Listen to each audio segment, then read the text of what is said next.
मैं ऋषि आज के समाचारों में हरियाणा के मुख्यमंत्री नायब सिंह सरकार का बड़ा फैसला।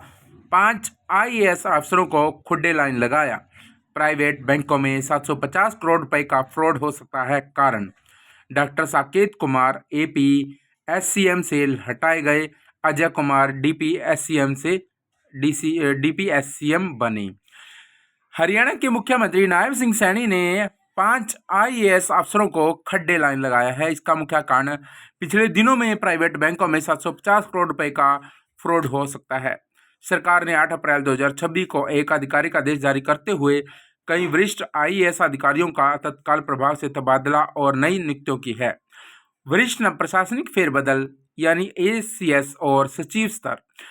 विनीत गर्ग, जो कि बैच 1991 है, पहले से हरियाणा राज्य प्रदूषण नियंत्रण बोर्ड के अध्यक्ष थे। अब उन्हें अतिरिक्त मुख्य सचिव मुद्रण एवं लेखन सामग्री विभाग नियुक्त किया गया है। ऐसे अनुराग अग्रवाल आईएएस 1994 अतिरिक्त मुख्य सचिव नगर एवं ग्राम योजना और शहरी संपदा विभाग थे।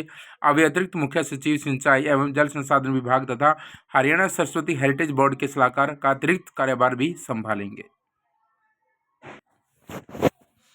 मुख्यमंत्री नायब सिंह सैनी की अध्यक्षता में हुई कैबिनेट की बैठक में लिए गए अहम फैसले। हरियाणा में अग्निवीरों को तोहफा मिला और अब फॉरेस्ट गार्ड, जेल, बॉर्डर और माइनिंग वार्ड में मिलेगा 20% आरक्षण। सरकार ने वर्तमान में 10% हॉरिजॉन्टल आरक्षण को बढ़ाकर 20% किया है। हरियाणा के मुख्यमंत्री नायब सिंह सैनी की अध्यक्षता में आयोजित कैबिनेट की बैठक में अग्निवीर नीति 2024 को स्वीकृति प्रदान की गई है। इससे पूर्व अग्निवीरों के पुनर्वास, उन्हें रोजगार उपलब्ध कराने और वर्दीधारी सेवाओं सुरक्षा से संबंधित पदों में उन्हें कौशल का सर्वोत्तम उपयोग सुनिश्चित हो सकता है। ई पंजाब ऐप पर हाजिरी लगाना अध्यापकों के लिए बना चुनौती। ऑनलाइन हाजिरी में उलझे टीचर बोले, हमें शिक्षक रहने दें, डाटा एंट्री ऑपरेटर ना बनाएं। सरकारी स्कूलों में एम स्टार ई पंजाब के जरिए लागू ऑनलाइन हाजिरी प्रणाली शिक्षकों के लिए सिरदर्द बनती जा रही है। इस प्रणाली का उद्देश्य स्कूलों में पारदर्शिता और जवाबदेही बढ़ाना बताया जा रहा है, पर जमीनी हकीकत में शिक्षकों को कई तकनीकी और प्रबंधकीय समस्याओं का सामना करना पड़ रहा है। खामियों को लेकर बायोमेट्रिक टीचर्स फ्रंट यानी DTF पंजाब के प्रधान विक्रम देव सिंह ने सरकार को तुरंत सुधार करने की मांग की है। डिजिटल जनगणना की ट्रेनिंग के कारण शिक्षा व्यवस्था चरमराई, बाद में 50% लीव करने के आदेश।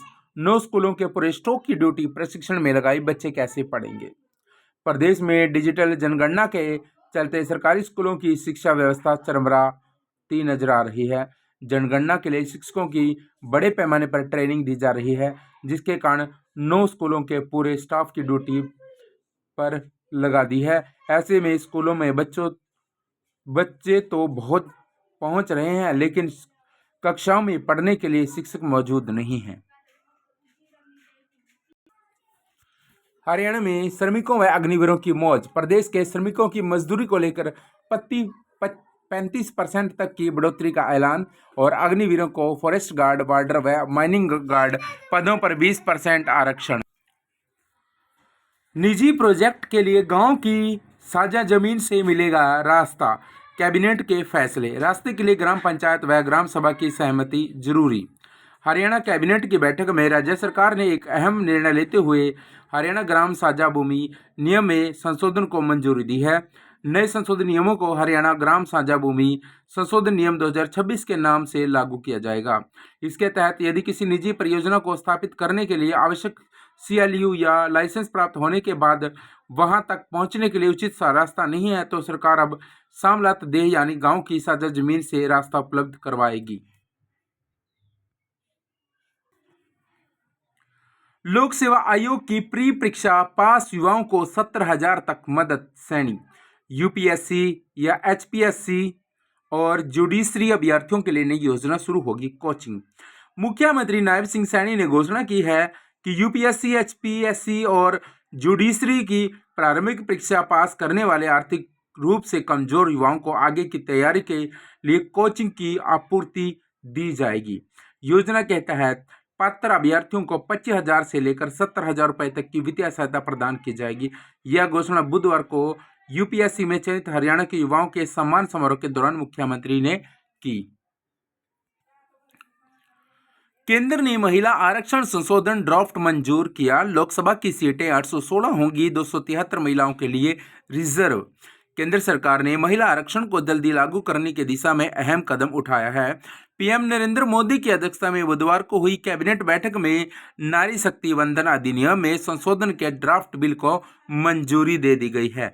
इससे लोकसभा की सीटें 543 से बढ़ाकर 816 की जाएंगी, जिनमें 273 सीटें महिलाओं के लिए आरक्षित होंगी। 26 अप्रैल को होगी HCS परीक्षा। सुरक्षा के कड़े इंतजाम होंगे। मोबाइल व स्मार्ट वॉच समेत इलेक्ट्रॉनिक डिवाइस पर रहेगा प्रतिबंध। हरियाणा लोक सेवा आयोग HPSC द्वारा आयोजित की जाने वाली HCS कार्यकारी शाखा एवं एलाइड सर्विस प्रारंभिक परीक्षा के सफल संचालन के लिए जिला प्रशासन ने कमर कस ली है। 26 अप्रैल को फरीदाबाद के 80 केंद्रों पर यह परीक्षा 2 पालियों में आयोजित की जाएगी। बुधवार को HPSC सदस्य डॉक्टर सोनिया त्रिखा ने उपायुक्त आयुष सिन्हा की मौजूदगी में जिला अधिकारियों के साथ बैठकर सुरक्षा और व्यवस्थाओं के बारे में जानकारी दी। डॉक्टर सोनिया त्रिखा ने बताया कि परीक्षा रविवार को 2 स्तरों में आयोजित होगी। पहला स्तर सुबह 10 से 12 बजे तक और दूसरा 3 से 5 बजे तक चलेगा। परीक्षा की निष्पक्षता सुनिश्चित करने के लिए सभी केंद्रों पर CCTV कैमरों से निगरानी की जाएगी और अभ्यर्थियों का बायोमेट्रिक सत्यापन अनिवार्य होगा। 25,000 कॉन्ट्रैक्ट और आउटसोर्स कर्मचारियों को स्थायी करने को लेकर प्रशासन ने दिया झटका। 15 से 20 वर्षों से कॉन्ट्रैक्ट, आउटसोर्स या डेली वेज पर नियुक्त हजारों कर्मचारियों को प्रशासन ने बड़ा झटका दे दिया है।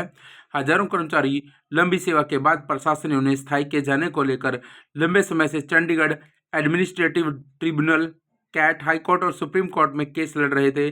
कई मामलों में अदालत ने कॉन्ट्रैक्ट और आउटसोर्स कर्मचारियों के हक में फैसला दिया है, लेकिन प्रशासन की ओर से अभी तक किसी भी मामले में अस्थायी कर्मचारी को रेगुलर करने पर सहमति नहीं।